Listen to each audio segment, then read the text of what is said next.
You may think you're in the insurance business or the furniture business or the speaking business or the widget business, but I promise you, you're in the marketing business. And since we're all in the marketing business, you're going to love the guest we have this episode.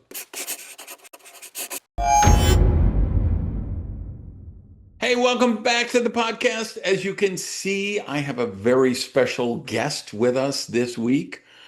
Joining me is David Newman, who I've been friends with for years because we're both in the National Speakers Association, the Million Dollar Speaker Group, which is kind of a subset within a subset.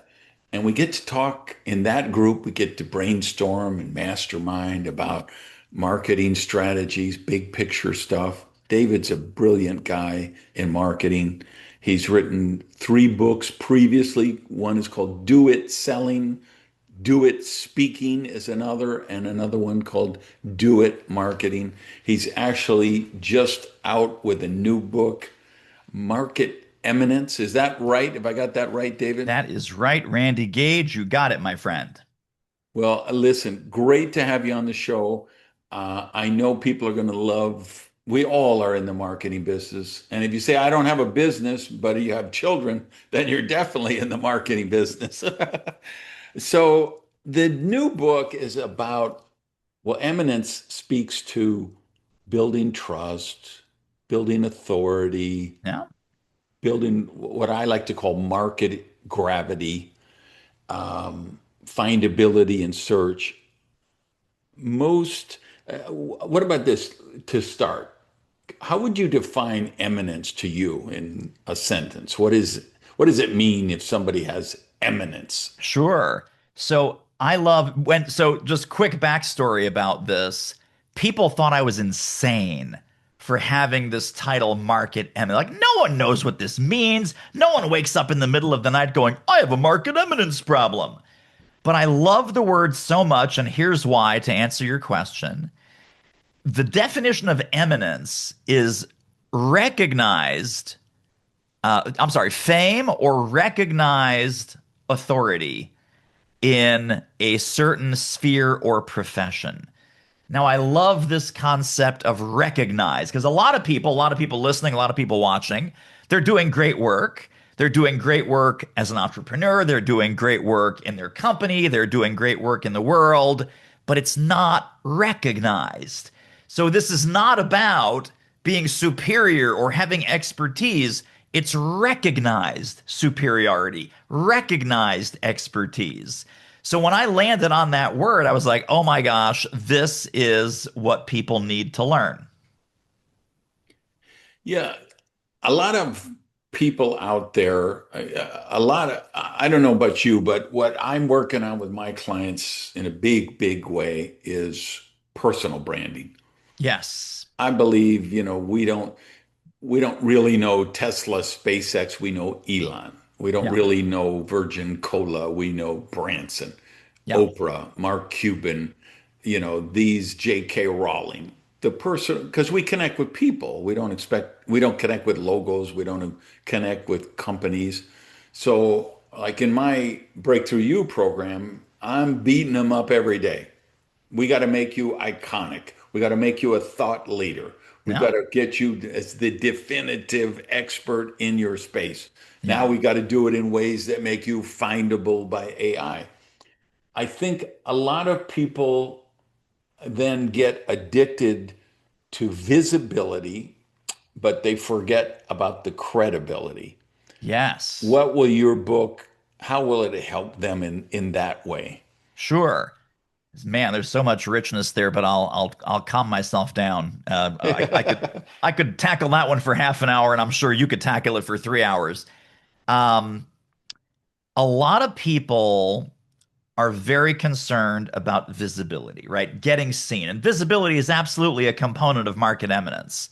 No one buys product, services, expertise sight unseen. So, job number one is, in fact, to get seen. The problem is that that's only one third of the equation because the second ingredient, the second pillar that people need to work on is they need to have a a level of respect in the marketplace. And respect comes from you understand your people, you understand your tribe, you understand what they're up against, what they're going through, what's missing, funky, broken, and sad, and you speak to it, and you speak to it in kitchen table English. So that when they hear you, when they see you, when they watch your next video, when they listen to your next podcast episode, when they see you speak on a stage, it immediately conveys number one, you get me. Number two, you know what I'm going through. And number three, you can probably fix it because you're so intimately familiar with what's happening in my world in this area of the problem that you happen to solve. And then the third component is brand preference, the third and final component. So it's visibility, it's respect coming from that x-ray vision into their soul, and then it's brand preference, which is a combination of positioning and differentiation so that it's risky, dangerous, and dumb to hire anyone else. So let's say they're putting on a big conference.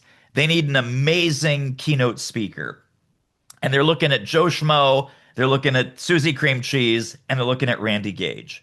Randy, you have embodied this and personified this so well that you can compare Susie Cream Cheese to 15 other speakers. You can compare Bob, what's his name, to 15 other speakers. There's only one Randy, right? And here's, I think, the litmus test for if you've nailed that brand preference component or not.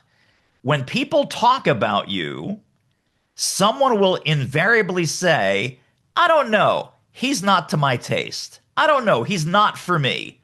I don't know, he kind of rubs me the wrong way. Because if everybody loves you, then you're vanilla. Then you're average, you're mediocre, you're forgettable, you're invisible, right? So you have to stand for something, and by that very definition, you have to stand against some things. Yeah. And you have to be loud and proud and fly your freak flag everywhere there's a flagpole. Yeah. I just literally, one of the members of my coaching program yesterday, the strategy we worked on with her is I told her, and she's got some books. I'm going to be general. I don't want to Of put her course. business out in public, but she's got some books. And I told her, you really need to write the definitive book in your space. There's Yes. some big things happening. Artificial intelligence is going to change your space in a cataclysmic way. You need to Yeah. be the one talking about it. You got to Yeah. write a book. So I gave her some ideas. Like these might be the kind of themes you might. One of them, boom, she resonated with. I could do that. That's amazing. Great.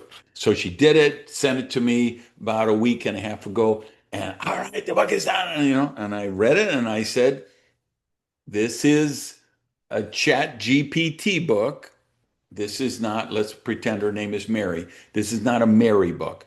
Wow. I need to know what Mary says. This chat GPT book is nice. It follows all the things, it checks all the spaces, but it's a damn chat GPT book. Okay. When Yeah. you have 6 pages of one sentence paragraphs, we know this is chat GPT. Yeah. And I'm responsible for part of it, right? Because before I learned how to make everything I want private, I was trying to train Chat GPT, which we all do every time we go. So Yeah. for instance, I put in Chat GPT in the very early days when almost nobody was using it. Listen, we have this thing we use in copywriting. We call it the power of three: apples, peaches, and pears, Yeah. methods, strategies, and techniques. When you use this, there's an alliteration. And then, so now if you read something from chat, it uses it 10 times on a page. Yeah. And then it says, you don't need Kleenex. You don't need glasses. You don't need a cell phone. What you need is this bottle of water. Yeah. Well, that's great if you use it sparingly. But if Right. you say that on every page, which is what this book was coming in as. So it had all these one sentence paragraphs and it had all these, the model of three. And I'm like, where is so I told her, I want you to go back, rewrite the thing. And then I need the part where you say, this phone holder needs to come in other colors of black than black. You say, because one of the clients I work with, the phone holder company in Chicago, Illinois, when we introduced three new colors for the phone thing, their sales went up 812% over a 12-month period, blah, blah, blah, blah, blah. And then, that little further in the book, it's got to be, and let me tell you how this applies to you. I worked with a company in California. They had a problem with ABC Yeah. as soon as we did it, right? So she Yeah. sent me the book back yesterday morning and she had put in the case studies. She had put in, but I sent her back again and I said, now I got a nice chat GPT book With case studies. with Mary case studies. But I still don't have the hot contrarian take from Mary that nobody else is saying in the space. I Yeah. don't have the predictions, and I still have a bunch of one sentence things. Yeah. And I woke up this morning to a message where she said, thank you for that feedback. That was so good. I started right from page one, like you said, and I'm combining all the one sentences into actual paragraphs. And I noticed a couple errors, and I thought of some other examples and some predictions that I can make. And that's the difference. When you work with someone coachable, she's wonderful, wonderful Yeah. to work with because she's coachable. But yeah, I mean, I don't know why so many people are afraid to do that work, right? To Yeah. stand out, take, I always say, whether it's the speech, what's your goddamn point of view? Right. I don't Absolutely need, right. I read the 10 books on leadership and here's what they say. That makes Right. you a thought repeater. I Yeah. need you to be a thought leader, right? Absolutely. So, can I share three strategies to de-AI or unplug the AI robots from our thought leadership work? Yeah, I love it. So, Mary, not her real name, but your client, just throwing out all the Chat GPT stuff. The problem with Chat GPT, of course, as you know, it's an aggregator. It's an aggregator and it's a pattern recognizer. So all the other books, all the other blogs, all the other wisdom of the universe, whatever they said is what Mary's books said before you coached her to throw out 80% and, put in her real feelings and thoughts and so on.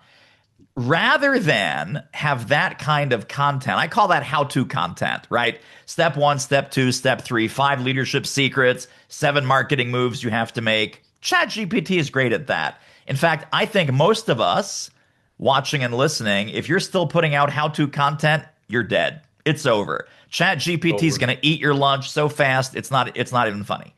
The 3 areas where humans can really stand out and establish their platform, raise their market eminence. Number one, forget about how to. The new juice is around how to think.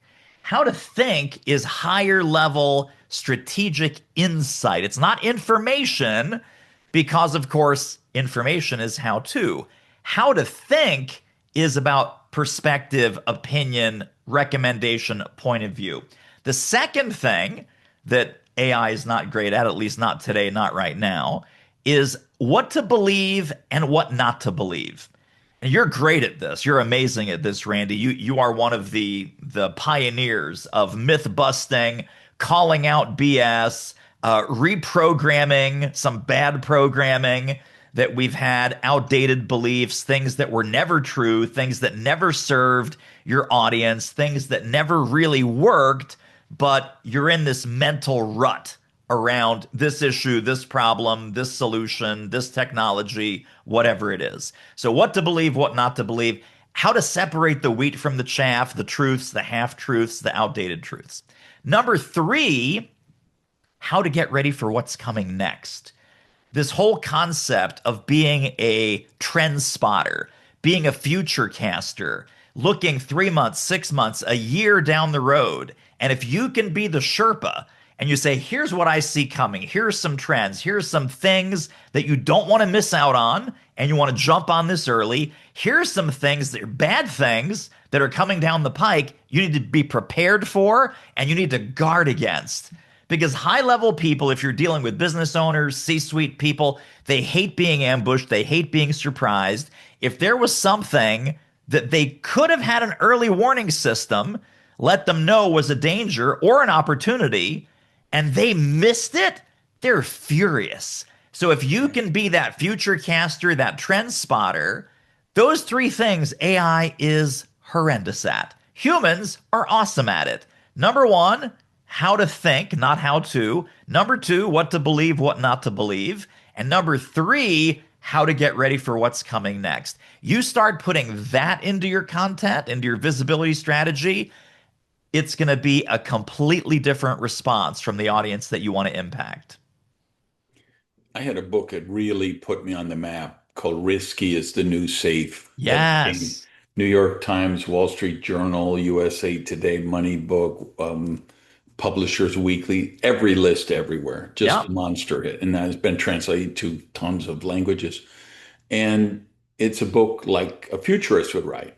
But I'm not a futurist. I'm a high school dropout, right? I'm not an academic, but I'm a builder. I'm in the space. I'm building businesses. So Yeah. part of what we do is we need to look around the corners. And what the professional futurists, people like Dan Burris, who's friend of you and I, right? Sure. They will tell you, hey, the future's already here. It's just not evenly distributed yet. Yeah. So I wrote that book in 2012, and at the end of 2012 came out 2013, and I did the media tour, and they thought I was crazy. I was talking about this just crazy shit like Bitcoin and ride sharing and the EU getting split up and all that. And so here we are in 2026, and I'm like, I'm out of all hot contrarian takes because they all came true. Right. Sorry, I got nothing left, right? Yeah. But that's what we look for in a thought leader. Somebody to just say, let's look around the corner. And if you look at Jeff Bezos, I don't know if you ever read the shareholder letters he wrote to the Amazon shareholders, but there's a book of them, and it's a book. It's so brilliant just reading it by itself. And he's always just looking around the corner, and we're always saying, what's going to be next? What's going to change? And one year he said, it's so, and of course I'm paraphrasing, but it was so profound because he said, we're all looking for what is the next thing. But here at Amazon, sometimes it pays to look at what's not going to change. And you know what we think is not going to change?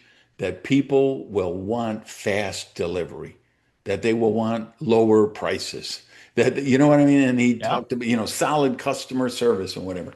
And that's a form of looking around the corner. And Yeah. you could even add that to your template of your 3 point. You might make it a 4 point and talk about, and what will be the same in the Yes. future that you'll want to prepare for, because as you read them year by year, I think it's called something to the effect of the wandering of Jeff Bezos or something, Yeah. and it puts each shareholder letter in chronological order. So there's a year he's saying, we have this crazy idea called Amazon Prime, and we're going to deliver, they're going to pay $200 once, and then we're going to deliver everything for free for the rest of the year. And then the next year, well, we rolled out the Prime, we lost $87 million in delivery fees. But man, did we increase market share, and man, did we, get this many new customers. And then the next year, and it's like, wow, Amazon Prime has been the greatest thing we've ever done. Now we're going to do music, hey, and now we're going to do movies. And Yeah. then you get a few years down, and it's like, well, yeah, we made $68 billion from Amazon Prime Video, and we just bought Lord of the Rings, and we spent $200 million making that show, and we hired this Hollywood director and gave him 20 million, and we're going to spend 200 million on that movie. And it's going to make us another 20 billion. It was just thinking of, hey, what is my market going to want in the future? Yeah. What's going to be different, but what is going to be the same? They bought James Bond, Randy. They bought Yes, James Bond. They bought MGM primarily, literally, to get the James Bond franchise and yeah, all the licensing revenue and everything else. So Bezos is a guy to follow, absolutely. And he's also in the Handsome Bald Man Club. there you go. Yeah, He's really, um, he doesn't get, he gets a lot of credit as a brilliant visionary entrepreneur, but he doesn't get enough credit as a brilliant vision. I yeah, mean, the stuff he's doing, the stuff he did, it's so mind-boggling. If you get to ever chance to tour one of their distribution facilities and look at the robotics and the yeah, automation and the drones and the fleets of aircrafts he owned and the fleets of drones and I mean, it's insane. yeah. So he's, Amazon, I think we could say they have market eminence. Very much so. Very much so. So what's how to finish this sentence? If you want to be seen as eminent, you have to stop blank. Stop. Well, I'll give you two. It's simple. Stop wanting to be liked and stop trying to sound smart. And I'll tell you why. When you want to be liked, and this is a natural human impulse, right? We all want to be liked. We all want to be picked first on the kickball team in second grade. We all want, everyone to sing at our birthday party. When you want to be liked, you want to be liked by everyone, and you're afraid of pissing anybody off. If you might come back to that from the Market Eminence book, is if you don't risk turning some people off, you will never turn anybody on, right? If you're not against some things, you are never going to be truly for some things. And so you're going to be vanilla, you're going to be gray, you're going to fade into the background. Sounding smart is another thing that smart, successful people want to do, and they want to do a lot of it. It's like, I want to sound smart. I want my company to sound smart. I want my website to sound smart. So if I'm an emerging entrepreneur, how do I get my website to sound smart? I look at 3 or 4 competitors that I admire and I do what they're doing on their website. Then I look at their LinkedIn and I do what they're doing on LinkedIn because I got smart, competitors that I admire and they're 5, 6, 10 years ahead of me. I admire Amazon. I admire Jeff Bezos. Let me just go do what Jeff Bezos, have my site look like Amazon. And again, this pressure of wanting to sound smart also means that you're using jargon, you're using buzzwords, you're using lingo that no one understands or can relate to. And so we need to let these things go. If you let go of needing and wanting to sound smart, if you let go of wanting to be liked, because in our private lives, we're not like this, right? In our private lives, we're very clearly opinionated. We have behaviors, we have habits, we have likes, we have dislikes, we have things that we're gravitating towards, we have things that we wouldn't touch with a 10-foot pole. I'm going to quote the great business philosopher Jerry Garcia. And Jerry Garcia said about the Grateful Dead and their massive success financially and musically. He said, the goal was never to be the best of the best because that he realized that was a race that you couldn't win. He says, our goal was to be the only ones that do what we do. And then he goes on to say, we did not have the best musicians, did not have the best guitarist, the best drummer. I'm certainly not the best singer. We didn't play the best music, but we weren't competing on that, right? We were competing on we're the Grateful Dead. And we have an entire ecosystem around our music, our concerts, our fans, the deadheads, the taping section, the merchandise, all of these different things were brilliantly orchestrated to give their fans a 360-degree experience and a community, something to plug into, something they could belong to. And again, Randy, you're a master of this, right? You're teaching people how to develop these kinds of followings. where they're waiting for your next book. They can't wait to see, well, when's your next presentation? When's your next product release? When's the next thing that you're working on going to come out? But trying to be liked by everybody, losing strategy. Trying to be sound smart for the sake of sounding smart, losing strategy. By the way, side note, both those quotes you have to take as, if you don't remember them word for word, watch the replay and put them. But if you try to turn on, if you try to turn on everybody, nobody will get turned on or whatever. The Yeah. exact word you said, you got to take that as a pull quote with a photo of the book cover, and that's got to be a social media meme for you.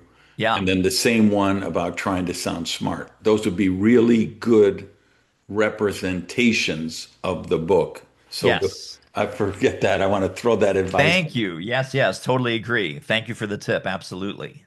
Yeah, and the dead thing is so fun. And I'm really mad at myself. And of course, we just lost another one, a week or two ago. But I'm really mad at myself that I never went to a live show.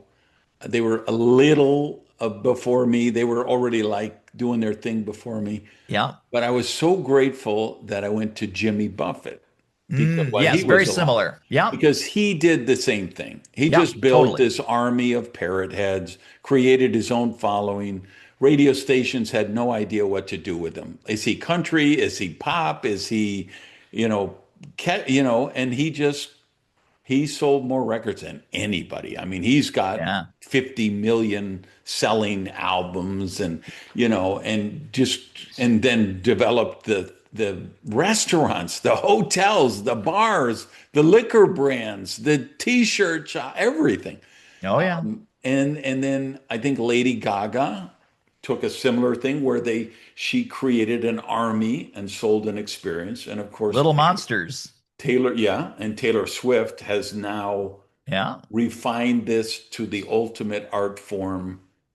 She is, she's literally, I was seeing some crazy shit on CNN the other day that her wedding with what's his name is going to be a $2 billion boost to the economy. Just from all of the blogs and TV shows and merchandise and coverage and networks sending people. Travis Kelsey, couldn't think of his name. Yeah. It's literally going to be a $2 billion thing into the gross national product or whatever. Amazing.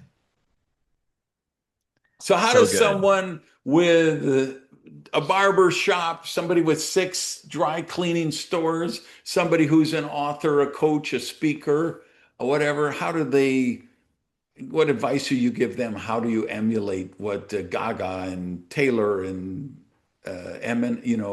Grateful Dead and those guys, how do they get a piece of that action? So I'm going to give you baby steps because I don't really have the recipe to be the next Taylor Swift or the next Lady Gaga. If I did, Randy, you and I would not be sitting here talking. I would have you as a guest on my, 100-foot yacht. But here's the baby step you can do right now after listening to this episode. Develop a contrarian slant. This is one of the strategies that's in the book, but I'll give it to you right now. You don't need to get the book. A contrarian slant is what's a piece of conventional wisdom that you secretly think is completely wrong, but you've never publicly challenged. So if you're a barber shop, right? Why do you have to get a haircut every 4 to 6 weeks? Why don't I can give you a haircut that'll last you 3 months, right? If you're an accounting firm, I'm trying to pick boring businesses here. If you're an accounting firm, why are you paying hourly fees? Imagine if you had the accounting firm that said, no more hourly fees, right? It's all fixed fees, no surprises, just results. All the other accounting firms would lose their minds. They'd be like, did you see what Randy Gage CPA is doing? He's doing away with hourly fees. How is this guy going to make a living? He's going to eat our lunch. I'm not sure how he's making money. But what are we going to do? How are we going to keep up? What's the counter move, right? And so let's say you go further with this analogy, could be a law firm, an accounting firm, whatever. If they reject the concept of hourly fees, they say, we really don't think that the longer it takes us to do the work, that adds value for you. In fact, the less time it takes us to do the work, the faster you get the result that you came for, that has higher economic value. Now they're going out into the marketplace, they're trying to hire some talent. They're hiring their next CPA, they're hiring their next attorney. They say, by the way, good news, we don't use hourly billing, so you don't need to put in a 110-hour work week here. An accountant during busy season doesn't need to work from 6 a.m. to 11 p.m. All of this is flat rate. It's a higher rate than you've been getting with your hourly billing, and you can be home at 6 p.m. to have dinner with your family. Do you think they would get a higher caliber of talent applying for those jobs or lower? Higher caliber of talent. So they're going to win the talent war. They're going to win the marketing war. They're going to win the sales war. They're going to be in the media. They're going to be interviewed. This is the only law firm in town that doesn't do hourly billing. Joey Schmedlap, Esquire. Why did you decide to do this? How is it working? What do your associates and partners think? So, headline news, local celebrity eating the local competition's lunch because all the other law firms, $800 an hour, ka-ching, ka-ching, ka-ching, $6 to make you a Xerox copy. And there's one law firm that doesn't do that. That law firm, that accounting firm, that barber shop is going to be head and shoulders above everyone else that does what they do. Is that fair? No, but we're here to give you an unfair advantage. Yeah, so let's build on that and take that and put you in that driver's seat for that. What do you think is the biggest lie that the market, and maybe it might not be an intentional lie, it's just a myth or a Sure. misconception. What's the biggest lie that the marketing industry tells people that actually keeps them back? Content is king. That's the biggest lie. Content is king. Content is not king because content, especially now in 2026, 3 years plus into Chat GPT, content is a commodity. Content is crap. Content is like your client's first draft of her book, right? It's very, very easy to crank out crap content by the terabyte. I think human insight and showing up like you and I are showing up right now in face, in voice, in human conversation. I think conversation is the new content, and then building communities like your amazing communities. Building communities. Communities are the new content. If you're still just cranking out content, yelling into the echo chamber, posting 5 times a week on LinkedIn, playing the attention grab game on Facebook and Instagram, waving your butt on TikTok, my butt, Randy, I got to tell you, my butt is not that great on TikTok. There's way better butts on TikTok. I cannot compete in any of those arenas. I am really working hard on more conversations like this in public, guesting, hosting, featuring, and leveraging other people who I like, whose books and work and concepts I admire, and then building communities, building containers for collaboration and containers for connection. Because AI can't do that. AI cannot build a community where people feel seen, heard, loved, respected, and connected. And you're brilliant at that, and I'm working on it too. Yeah, I wrote a blog recently. You can't outslop the AI slop. That's it. You're not going to compete with the, I mean, I've got a HeyGen account that I've created an avatar with gorgeous hair, Ah, perfect skin, beautiful teeth, yeah. 12 pack abs, right? Like this was kind of a big scandal maybe a month ago on all the social medias where some of these OnlyFan accounts, you have this 92-pound, beautiful little China doll, OnlyFans model, and it's actually completely animated by the movements of this 280-pound Pakistani guy living in his mom's basement in Yeah, somewhere, and that's what we're competing with. You won't have the perfect 12-pack abs the AI avatar does. But that's if you're true. willing to put out a video without perfect makeup, without Hollywood style production, but you'll be real and say something that matters for people that matter, Yeah, that's the new breakthrough. yeah, You work with so many experts, so many clients over the years. Is there, you can answer this either way. What are patterns you see that allow people to create imminence, or patterns that doom them to obscurity, or both, however you sure, want to go with that? sure. So you and I think, have this in common that our clients come to us. They think they have a marketing problem. They think they have a sales problem. They think they have a revenue problem. What they really have is a permission problem that no one has knocked on their foreheads the way that you are so brilliant at doing and saying, hey, you're bringing in 100, 150K. You deserve many millions of dollars. There is a path and a plan and a roadmap that I can help you multiply your revenue 5x, 10x, whatever it is. When you first would say that to a client, I'm imagining some of them are like, okay, well, it's kind of what I came here for, but Randy, you're crazy. Randy, that's not going to work. But Randy, my business is different, right? But David, my business is different. And then they work with you and they start to absorb this permission that you're giving them. And I work really hard to give my clients permission and vision and elevate their self concept. And it's almost like there's that cartoon of like the little house cat looking in the mirror and seeing the big lion. That's what you and I really do. That's all we do. That's all we do. We take these little pussy cats, these little kittens, and we're like, man, there's a fierce roaring lion inside of you, and I'm just gonna keep chipping away on you and coaching you and loving you and holding up the mirror to you to show you the big fierce lion. And then I've literally, and I'm sure you've had many experiences like this also. I've had people coming to me, they're making 100 grand. 3 years later, they're running a 1.5 million, $2 million business. Are they doing anything different?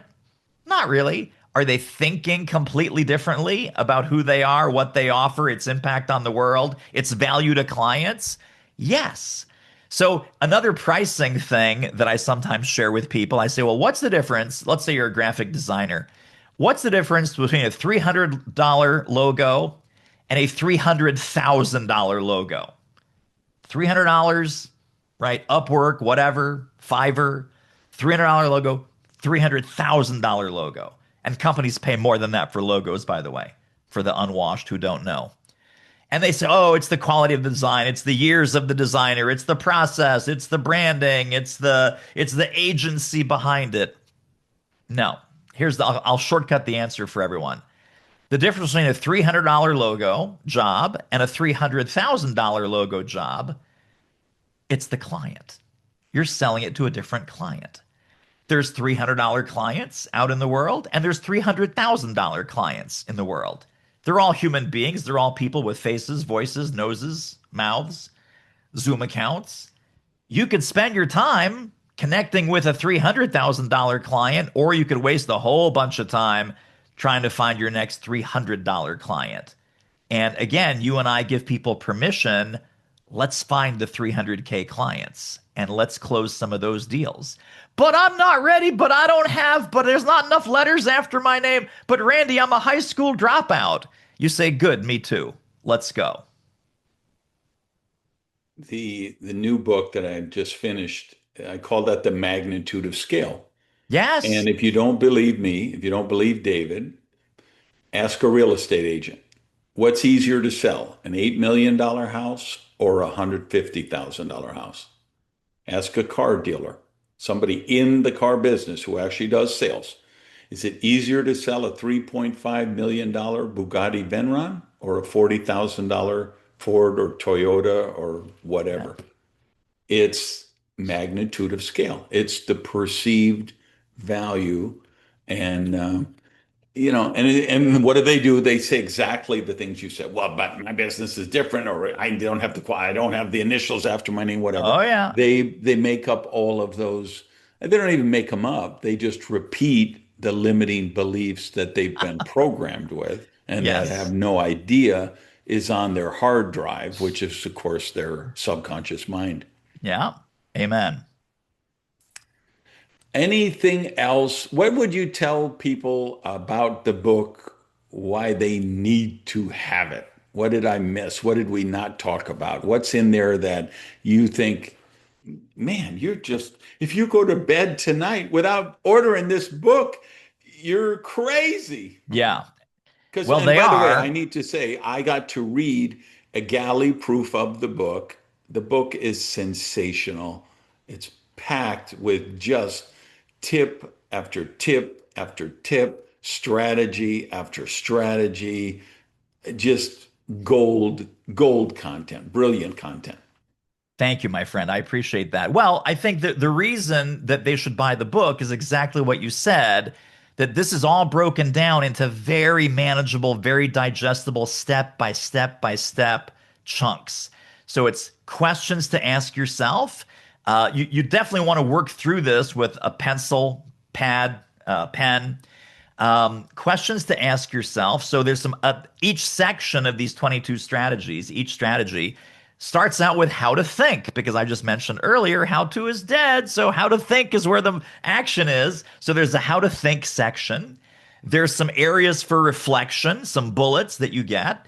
There are mind spark questions to get your wheels turning. How does this apply to me? How can I use this? What's my version of this? And then there's a pull quote that kind of sticks the landing on each chapter. So it's very, very doable. It's very implementable. It is literally step by step guidance. Do you have to work through all 22 chapters to start going? No.